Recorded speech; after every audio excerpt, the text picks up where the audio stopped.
Assalamualaikum warahmatullahi wabarakatuh. Perkenalkan, nama saya Milatul Fauziah dari kelas 1 KPIB Fakultas Dakwah IAIN Purwokerto. Di sini saya akan sedikit menjelaskan atau membacakan materi dari mata kuliah Ulumul Hadis. Materi yang akan kita bahas, yang pertama itu adalah hadis mutawatir. Dalam hadis mutawatir terdapat hadis mutawatir lafzi dan hadis mutawatir maknawi. Lalu yang nomor 2, hadis ahad. Dalam hadis ahad terdapat hadis masyhur, hadis aziz, dan hadis gharib. Yang nomor 3, skema sanad hadis. Langsung saja, yang pertama yakni hadis mutawatir. Menurut bahasa, mutawatir isim fi'il dari at-tawatur yang memiliki makna sama dengan mutata'abi yang berarti beriringan, berturut-turut atau beruntun. Atau dapat juga diartikan sebagai sesuatu yang datang secara beriringan antara satu dengan yang lainnya tanpa ada jaraknya. Sedangkan menurut istilah, hadis yang diriwayatkan oleh sejumlah perawi yang menurut adat mustahil bagi mereka untuk sepakat berdusta, mulai awal sampai akhir mata rantai sanad pada setiap generasi. Selanjutnya, syarat-syarat yang harus dipenuhi dalam hadis mutawatir. Yang pertama, diriwayatkan oleh sejumlah besar perawi. 2. Adanya keseimbangan antar perawi pada lapisan pertama dengan seterusnya. 3. Berdasarkan tanggapan panca indera. Pembagian hadis mutawatir. Yang pertama, hadis mutawatir lafzi. Hadis mutawatir lafzi adalah hadis mutawatir dengan susunan redaksi yang persis sama. Dengan demikian, garis besar serta perincian maknanya tentu sama pula. Muhammad Al-Ajaj Al-Hatib mendefinisikan hadis mutawatir lafzi sebagai berikut. Ma rawahu bilafzihi jam'un an jam'in la yatawahhamu 'alal kadhibi min awwalihi ila muntahahu. Hadis yang diriwayatkan secara lafal dari banyak orang yang mustahil mereka bersepakat untuk berdusta dari awal sampai akhir sanad. Contoh hadis mutawatir lafzi. Man kadzdzaba 'alayya muta'ammadan falyatawabba'u maq'adahu manan nar. Barang siapa berbuat kebohongan atas namaku dengan sengaja, maka hendaklah ia menempati tempatnya di neraka. Yang kedua, hadis mutawatir maknawi. Hadis mutawatir maknawi adalah hadis yang mutawatir maknanya saja, bukan lafadznya. Hadis mutawatir jenis ini disepakati penukilannya secara makna tetapi redaksinya berbeda-beda. Muhammad Ajaj Al-Khatib mendefinisikan hadis mutawatir maknawi sebagai berikut. Ma ittafaqo naqalatuhu ala ma'nahu min ghairi mutabiqatin fil lafzi. Hadis yang periwayatannya disepakati maknanya akan tetapi lafalnya tidak. Contoh hadis mutawatir maknawi. Misalnya tentang hadis mengangkat tangan ketika berdoa.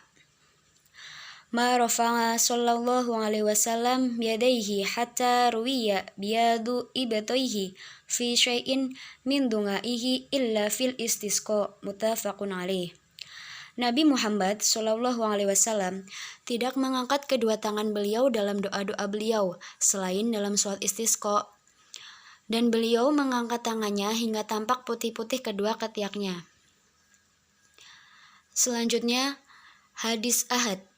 Hadis ahad menurut bahasa adalah kata jamak dari wahid atau ahad. Bila wahid atau ahad berarti satu, maka ahad sebagai jamaknya berarti satu-satu.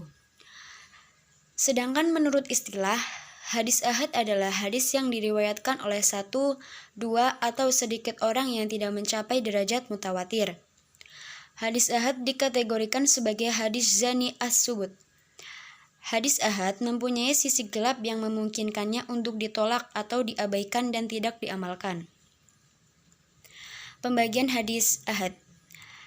Yang pertama, hadis masyhur. Yang dimaksud dengan hadis masyhur adalah hadis yang diriwayatkan oleh 3 orang atau lebih, serta belum mencapai derajat mutawatir. Macam-macam hadis masyhur. Yang pertama, masyhur di kalangan para muhadisin dan lainnya. golongan ulama ahli ilmu dan orang umum. 2. Masyhur di kalangan ahli-ahli ilmu tertentu, misalnya hanya masyhur di kalangan ahli hadis saja, atau ahli fikih saja, atau bahkan di ahli tasawuf saja, atau ahli nahwu saja, atau lain sebagainya. Yang ketiga, masyhur di kalangan orang-orang umum saja. Selanjutnya, hadis aziz. Hadis aziz ialah hadis yang diriwayatkan oleh 2 orang, walaupun 2 orang rawi tersebut terdapat pada satu tabaqah saja. Kemudian setelah itu, orang-orang pada meriwayatkannya. Contoh hadis aziz. Anna Rasulullah sallallahu alaihi wasallam qala, la yu'minu ahadukum hatta akuna ahabbu ilaihi min walidihi wa walidihi wan nasi ajma'in. Sesungguhnya Rasulullah sallallahu alaihi wasallam bersabda, tidaklah kalian beriman sampai aku menjadi yang paling ia cintai dari kedua orang tuanya, anaknya dan semua manusia.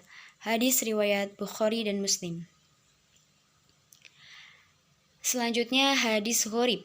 Yang dimaksud hadis gharib ialah hadis yang dalam sanadnya terdapat seorang yang menyendiri dalam meriwayatkan, di mana saja penyendirian dalam sanad itu terjadi. Hadis gharib terbagi menjadi 2, yakni yang pertama gharib mutlak.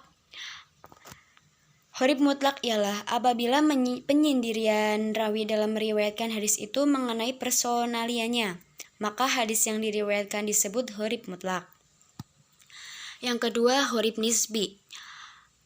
Yang dimaksud dengan hadis gharib nisbi yaitu apabila penyendirian itu mengenai sifat-sifat atau keadaan tertentu seorang rawi, maka hadis yang diriwayatkannya disebut dengan hadis gharib nisbi. Contoh hadis gharib. Haddatsani Ahmad bin Ishqab haddatsana Muhammad bin Fudail an Umarah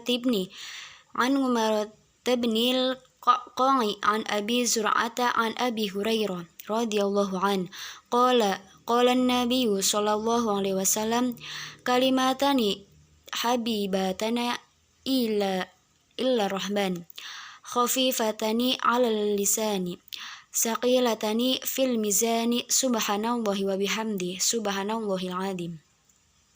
Al-Bukhari menyatakan, telah menceritakan kepadaku Ahmad bin Ishqab, ia berkata, telah menceritakan kepada kami Muhammad bin Fudail dari Umarah bin Al-Qaqa dari Abu Zur'ah dari Abu Hurairah, semoga Allah meridhoinya, ia berkata, Nabi Shallallahu alaihi wasallam bersabda, 2 kalimat yang dicintai oleh Ar-Rahman, Allah, ringan di lisan, berat di timbanganmu, yaitu subhanallahi wa bihamdi, subhanallahil azim. Maha suci Allah dan kami memujinya. Maha suci Allah yang maha agung. Hadis riwayat Al-Bukhari. Selanjutnya poin yang ketiga yakni adalah skema sanad hadis. Berikut adalah uraian skema sanad hadis. Pertama, hadis itu disanadkan dari Rasulullah kepada Abi, kepada Aisyah, kepada Ibnu dan Jabir, dan seterusnya. Bisa dilihat dalam skema sanad hadis yang saya tampilkan dalam video ini. Terima kasih sudah menonton dan semoga bermanfaat. Kurang lebihnya mohon maaf karena saya masih dalam tahap pembelajaran. Wallahul muwaffiq ila aqwamit thoriq. Wassalamualaikum warahmatullahi wabarakatuh.